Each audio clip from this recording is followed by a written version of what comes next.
तुळजापुरात भाजप कार्यकर्त्यांनी जितेंद्र आव्हाडांची गाडी अडवली। जितेंद्र आव्हाडांनी हिंदूंच्या भावना दुखावल्याचा आरोप करत भाजप कार्यकर्त्यांनी ठिय्या मांडलाय। यावेळी मंदिराबाहेर गोंधळ झाला। आई तुळजाभवानीच्या मंदिराच्या शिखरावरून वाद सुरू असताना जितेंद्र आव्हाडांनी या वादात उडी घेतली। तसंच मंदिराच्या शिखराला कुणाला हात लावू देणार नाही अशी भूमिका त्यांनी घेतली। त्यानंतर भाजप कार्यकर्ते परिसरात एकवटले आणि त्यांनी आव्हाडांविरोधात घोषणाबाजी केली।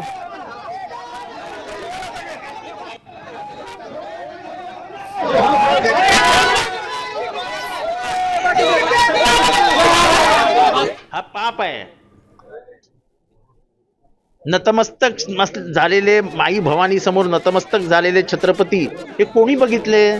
तर आज तो एकच दवगड आहे जो म्हणतो की मी बघितले।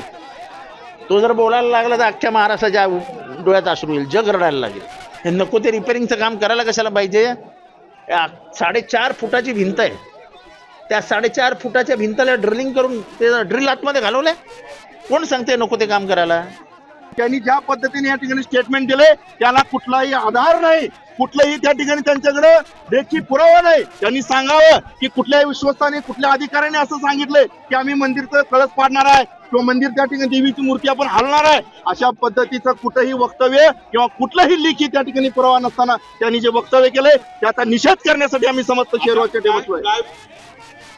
आता isakal.com आहे देशातील नंबर 1 ची मराठी न्यूज वेबसाईट। प्रत्येक अपडेटसाठी isakal.com ला नक्की भेट द्या।